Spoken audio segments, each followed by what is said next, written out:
সুপ্রিয় শিক্ষার্থী, শুভ সকাল। আমরা গত ক্লাসে অর্থনৈতিক ব্যবস্থা নিয়ে আলোচনা করেছিলাম। আমি অর্থনৈতিক ব্যবস্থার সংজ্ঞাটা আবারও রিপিট করছি। আমরা বলেছিলাম যে পৃথিবীর সকল দেশে যে কোনো একটা অর্থ ব্যবস্থা অন্তর্ভুক্ত বা যে কোনো একটা অর্থব্যবস্থার মাধ্যমে অর্থনৈতিক কার্যাবলী পরিচালিত হয়। পৃথিবীর সকল দেশের মৌলিক অর্থনৈতিক সমস্যা এক। সেক্ষেত্রে এই সব সমস্যা সমাধানের পদ্ধতির যদিও কিছুটা ভিন্নতা লক্ষ্য করা যায়। আমরা অর্থনৈতিক ব্যবস্থাকে প্রধানত 4 ভাগে ভাগ করেছিলাম। এক,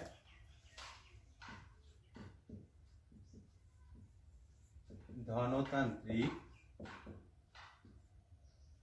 2,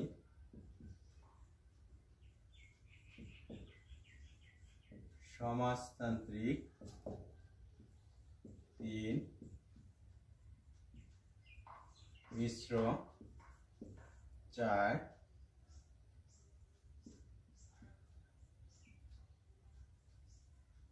ইসলাম।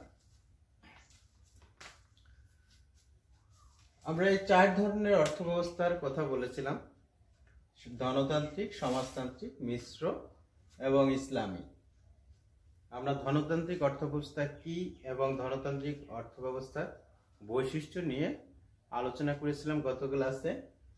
আজকে আমরা ইসলামী অর্থব্যবস্থা নিয়ে আলোচনা করব।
ইসলাম একটি পূর্ণাঙ্গ জীবন বিধান। এখানে মানব জীবনের সকল অর্থনৈতিক সমস্যার সমাধান রয়েছে। পৃথিবীতে সকল সম্পদের মালিক আল্লাহ এবং আল্লাহর নির্দেশিত পথেই মানুষ তার উৎপাদন, বন্টন ও ভোগ প্রক্রিয়া সম্পন্ন করবে। এটা ইসলামে নির্দেশনা রয়েছে। ইসলামে হালাল এবং হারামের বিধান রাখা হয়েছে। হালাল হচ্ছে যে সকল কাজ ইসলামে বৈধতা দিয়েছে সেগুলোকে বলা হয় হালাল, আর যে সকল কাজের ইসলামে কোনো বৈধতা নেই বা নিষিদ্ধ করা হয়েছে সেগুলোকে বলা হয় হারাম। আমরা ইসলামী ব্যবস্থা অর্থাৎ যে অর্থ ব্যবস্থা শরীয়ত মোতাবেক বা কোরআন হাদিসের আলোকে পরিচালিত হয় তাকে ইসলামী অর্থ ব্যবস্থা বলে। আমি আবারও বলছি, যে অর্থ ব্যবস্থা ইসলামী শরীয়ত মোতাবেক বা কোরআন ও হাদিসের আলোকে পরিচালিত হয় তাকে ইসলামী অর্থ ব্যবস্থা বলে। যেহেতু আল কোরআনে মানব জীবনের সকল সমস্যার সমাধান নিহিত রয়েছে, সেহেতু আল কোরআন অনুযায়ী মানুষের সমস্ত কার্যাবলী পরিচালিত হবে, এটাই স্বাভাবিক। ইসলামী অর্থব্যবস্থার মূল উৎস চারটি।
ইসলামী অর্থব্যবস্থার মূল উৎস চারটি, যথা কোরআন, হাদিস, ইজমা ও কিয়াস। এই চারটির উপর ভিত্তি করে মূলত ইসলামী অর্থব্যবস্থা পরিচালিত হয়ে থাকে। এখন আমরা ইসলামী অর্থব্যবস্থার বৈশিষ্ট্যগুলো নিয়ে আলোচনা করব।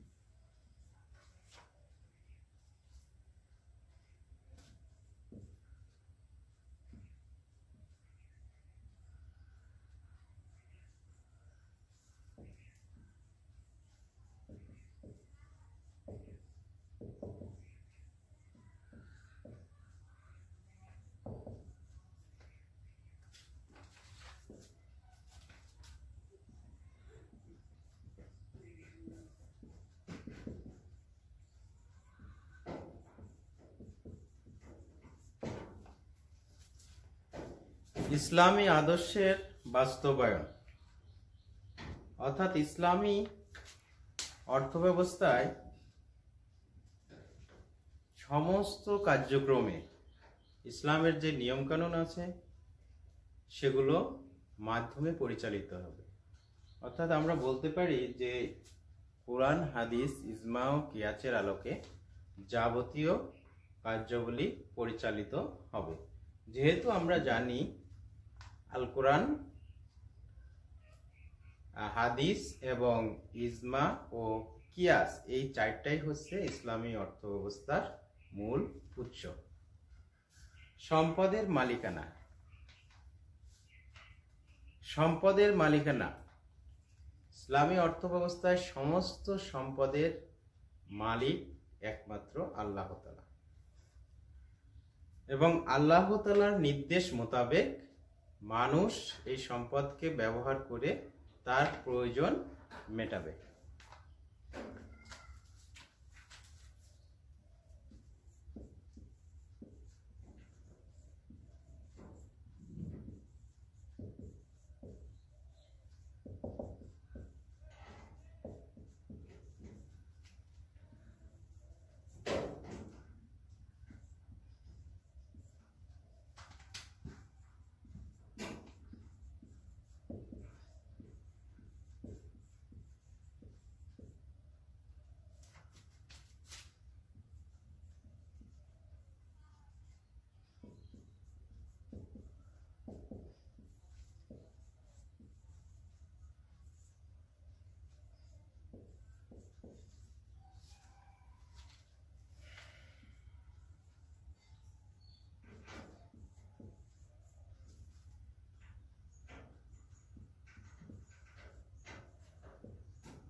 হালাল হারামের বিধান।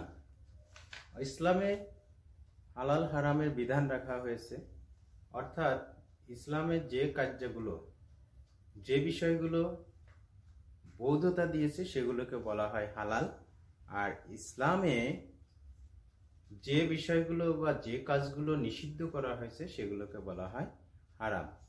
তো ইসলামী অর্থ ব্যবস্থায় মানুষ এই হালাল হারাম অনুযায়ী চলবে, সেটাই ইসলামী অর্থ ব্যবস্থায় নিশ্চিত করা হয়। সম্পদের বন্টন। বর্তমান সমাজে আমরা যদি লক্ষ্য করি, দেখি সম্পদের বন্টন অসম। সেখানে অসম সম্পদের বন্টন হওয়ার কারণে আয় বৈষম্য বৃদ্ধি পাচ্ছে এবং ধনী গরিব বিভেদ তৈরি হচ্ছে, শ্রেণী তৈরি হয়েছে। কিন্তু ইসলামী অর্থ ব্যবস্থায় সম্পদের বন্টন হয় সম্পূর্ণ ইনসাফ ভিত্তিতে বা ন্যায্যতার ভিত্তিতে। এজন্য সেখানে বিভিন্ন বিধান কায়েম করা হয়েছে, বিভিন্ন বিধান রাখা হয়েছে, যেমন জাকাত, সদকা, ফিতরা, জিজিয়া, ওশর, খেরাস ইত্যাদি। এগুলোর মাধ্যমে সম্পদের সুষম বন্টন করা হয়ে থাকে।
কার্পণ্য বিলাসিতা সমর্থহীন, অর্থাৎ ইসলামী অর্থব্যবস্থায় কার্পণ্যতা ও বিলাসিতাকে প্রশ্রয় দেয়া হয় না।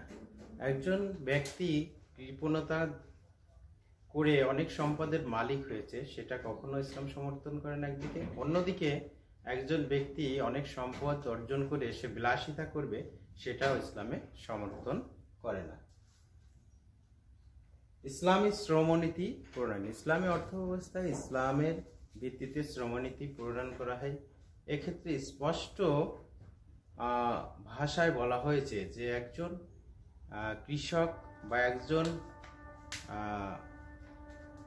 শ্রমিক তার পরিশ্রমের ঘাম শুকানোর আগেই তাকে পারিশ্রমিক প্রদান করার নির্দেশনা দেয়া হয়েছে।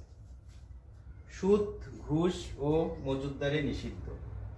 ইসলামে সুদ, ঘুষ ও মজুতদারি নিষিদ্ধ করা হয়েছে।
ইসলামে সুদ, ঘুষ ও মজুতদারি নিষিদ্ধ করা হয়েছে কারণ মানুষ স্বভাবতই এসবের মাধ্যমে ধনী হওয়ার চেষ্টা করে, যে কারণে যেটা কখনো ইসলাম সমর্থন করে না। কারণ ধনী হওয়ার মাধ্যমে সে সম্পদের অসম বন্টন একদিকে যেমন হয়, তেমনি শ্রমিক শ্রেণী ও মালিক শ্রেণীর উৎপত্তি হয়, যা ইসলামী অর্থ ব্যবস্থায় কখনো সমর্থন দেয়া হয় না। সামাজিক নিরাপত্তা, ইসলামের সামাজিক নিরাপত্তা এবং সর্বোচ্চ কল্যাণের বিধানটা ফলো করা হয়। এজন্য সামাজিক নিরাপত্তা, অসহায় যারা, ঋণগ্রস্ত যারা, নিকটাত্মীয় যারা, দরিদ্র, ইয়েতিম, মুসাফির এবং যারা কৃতদাস, তাদের পিছনে ইসলামী অর্থব্যবস্থায় সরকার ব্যয় করে থাকে এবং এ সকল অবস্থা থেকে তাদেরকে পরিত্রাণের জন্য সহযোগিতা করে থাকে।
বাইতুল মাল প্রতিষ্ঠা, ইসলামী অর্থব্যবস্থা বাইতুল মাল প্রতিষ্ঠা করা হয়, যেখানে অর্থাৎ বাইতুল মাল হচ্ছে এক ধরনের সরকারি কোষাগার, যেখান থেকে বিভিন্ন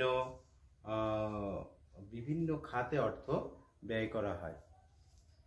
কর্জে হাসানা প্রবর্তন, কর্জে হাসানা অর্থ হচ্ছে বিনা সুদে ঋণ প্রদান। অর্থাৎ যখন কোনো ব্যক্তি হঠাৎ করে ফল করেছে, সেক্ষেত্রে তাকে পূর্বের অবস্থায় ফিরে আসার জন্য, অথবা বিভিন্ন ধরনের অসহায় ঋণগ্রস্ত ব্যক্তিকে বিনা সুদে ঋণ প্রবর্তনের মাধ্যমে তাকে আবার পূর্বের অবস্থানে ফিরে নিয়ে আসার চেষ্টা করা হয়। একই সাথে বলা হয়, যখন কোনো প্রাকৃতিক দুর্যোগ দেখা দেয় তখন বেশিরভাগই সাধারণ মানুষ ক্ষতিগ্রস্ত হয়, আর এই সাধারণ মানুষের অভাবগ্রস্ত বা ক্ষতিগ্রস্ত থেকে রক্ষা করার জন্য, ক্ষতিগ্রস্ত থেকে ফিরে আসার জন্য কর্জে হাসানা ব্যবস্থা ইসলামী অর্থ ব্যবস্থায় প্রবর্তন করা হয়েছে। উত্তরাধিকার আইন, ইসলামে উত্তরাধিকার আইন রয়েছে, যেমন পিতামাতার সম্পত্তিতে কে কতটুকু অংশ পাবে তা নির্ধারণ করে দেয়া হয়েছে। মানব কল্যাণ, ইসলামী অর্থব্যবস্থায় মানব কল্যাণের সর্বোচ্চ গুরুত্ব দেওয়া হয়ে থাকে।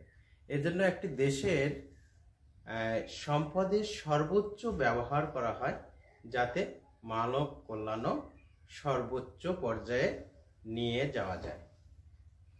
অমুসলিমদের স্বার্থ সংরক্ষণের ব্যবস্থা রয়েছে। ইসলামী অর্থ ব্যবস্থায় অমুসলিমদের স্বার্থ সংরক্ষণের ব্যবস্থা করা হয়েছে। একদিকে যেমন ইসলামী রাষ্ট্রে অমুসলিমদের কাছ থেকে যে কর আদায় করা হয় তাকে বলা হয় জিজিয়া, অর্থাৎ যেহেতু অমুসলিমদের কাছ থেকেও ইসলামী রাষ্ট্রে কর আদায় করা হয়, সেহেতু ইসলামী অর্থ ব্যবস্থায় তাদের বিভিন্ন ধরনের স্বার্থ সংরক্ষণের ব্যবস্থা রয়েছে। বৈষম্যহীন সমাজ ব্যবস্থা, অর্থাৎ আমরা এতক্ষণ যেগুলো নিয়ে আলোচনা করেছি, যে ইসলামী আদর্শের বাস্তবায়ন, কর্জে হাসানার প্রবর্তন, সম্পদের সুষম বন্টন, সম্পদের সুষম বন্টনের উপরে ইসলামী অর্থ ব্যবস্থায় বেশ গুরুত্ব আরোপ করা হয়। যাতে সমাজের মধ্যে কোনো শ্রেণী তৈরি না হয়, ভেদাভেদ তৈরি না হয়, সবাই সুন্দরভাবে জীবিকা নির্বাহ করতে পারে। এর জন্য বিভিন্ন বিধান রাখা হয়েছে। এগুলোর মাধ্যমে ইসলামী অর্থব্যবস্থায় একটি বৈষম্যহীন সমাজ ব্যবস্থা গঠনের চেষ্টা করা হয়। সুপ্রিয় শিক্ষার্থী, এটাই এ পর্যন্তই ছিল আমাদের ইসলামী অর্থব্যবস্থার বৈশিষ্ট্যসমূহের আলোচনা।